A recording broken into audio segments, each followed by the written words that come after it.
Good morning. It's Thursday, September 25th. I'm Phil Streible, Chief Market Strategist at Blue Line Futures. So copper explodes yesterday. Some silver Lotto ticket call spreads are in play here, and this could be the setup for the next precious metals wave. Looking at the precious metals overnight, green across the screen with massive moves higher, even in the silver market up 2.5% here, trading up $1.11 at 45.30. Now, one of the stories that I read on the Bloomberg terminal this morning was called COMEX Silver Lottery Ticket Call Spreads in their commodity options section. It talks about COMEX silver call spreads trading on Wednesday, including a long shot bet that prices may nearly double by the middle of next year. So what the trade was is the July 2026, and this is not a recommendation. This is just an observation of a story on the terminal. It's a July 2026 $80, $100 call spread. 539 lots of this traded between 23 and 24 cents. The cost of that type of trade for one lot is $1,200 to potentially make $100,000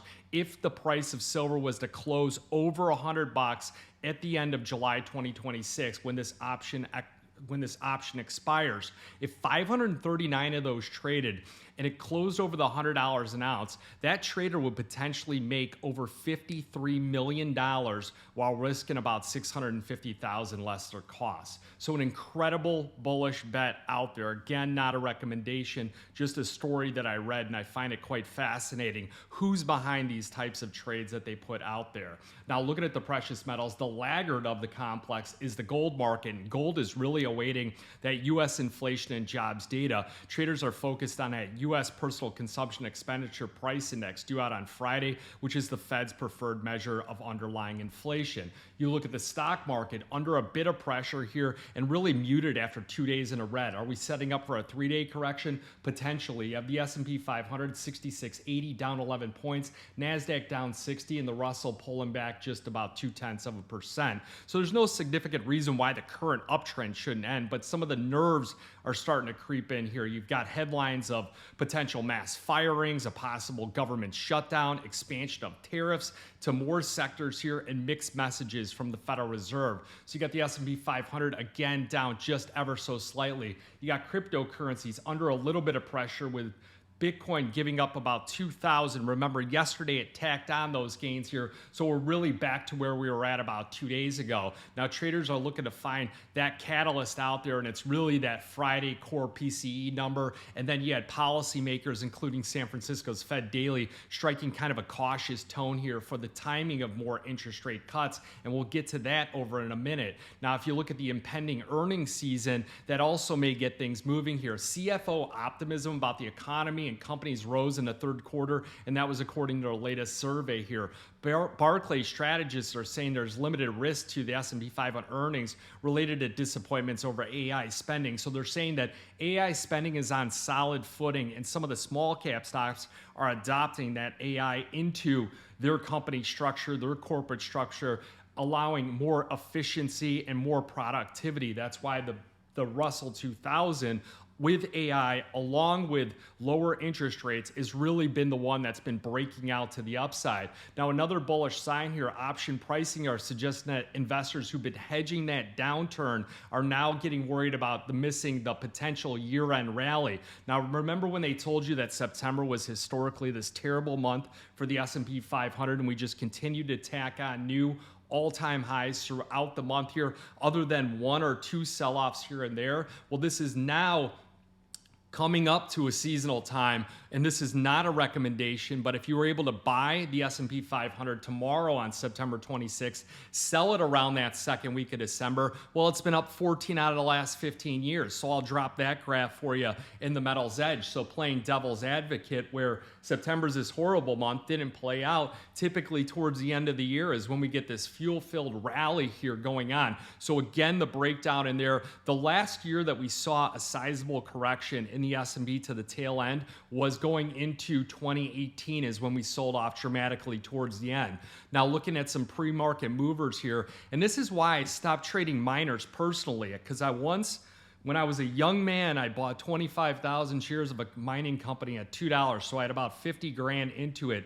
it rose on up to $20 a share and then plummeted to 10 cents in just about a week here after the Ecuadorian government nationalized the mine. That was like 15 years ago. So if you look at the developments that occurred yesterday, well, copper stocks, they remain in focus after Freeport-McMoRan declared force majeure on contracted supplies here from its Grasberg mine in Indonesia after this accident. So if you look at FCX, dropped about 16-17% just out of nowhere yesterday. This is a name that we own for our wealth management. It's performed quite well, but we were quick to cut that yesterday right out the gate here, really minimizing the losses here in conjunction with what the full sell-off was throughout the day. Now, you have some of the shorts they will cover, so you got FCX jumping up about 2.5% here overnight. So really those copper holding its highs here with copper futures back up at 488, up 7 cents here at $1.46%. Huge move yesterday,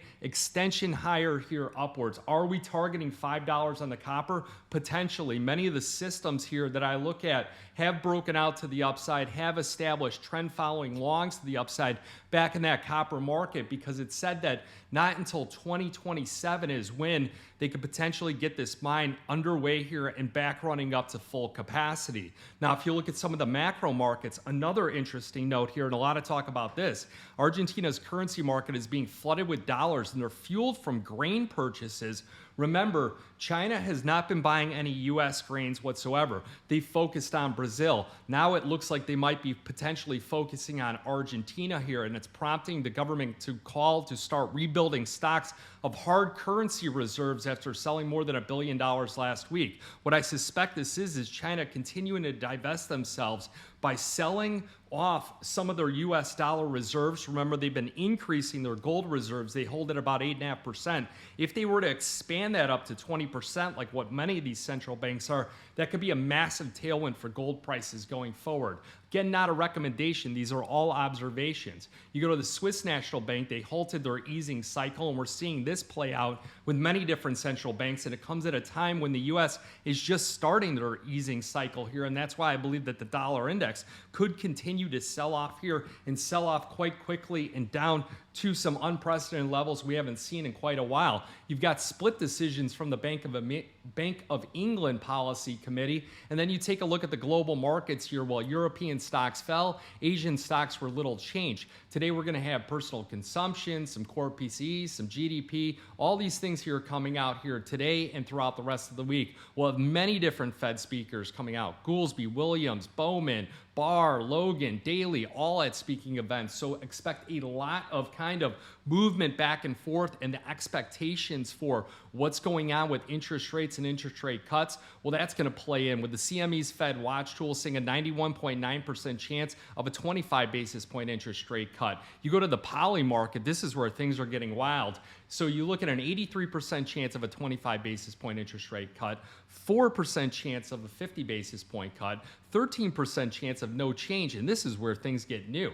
A 1% chance, someone is betting now that the Fed is going to increase rates at that next meeting. What that'll do to the markets, who knows here? So looking at the ETF flows, gold up 15% here. They did cut a little bit, and it was more technical breakdown selling that we saw here yesterday. So they cut about 65,000 troy ounces. I wouldn't be surprised to see if they didn't put that back on. And then you go to the silver market. Well, that gets a 1% uptick to a 15% year-to-date change. ETFs added a massive 4.17 million troy ounces of silver to their holdings in the previous section. That was the fourth straight day of growth. And what's that do?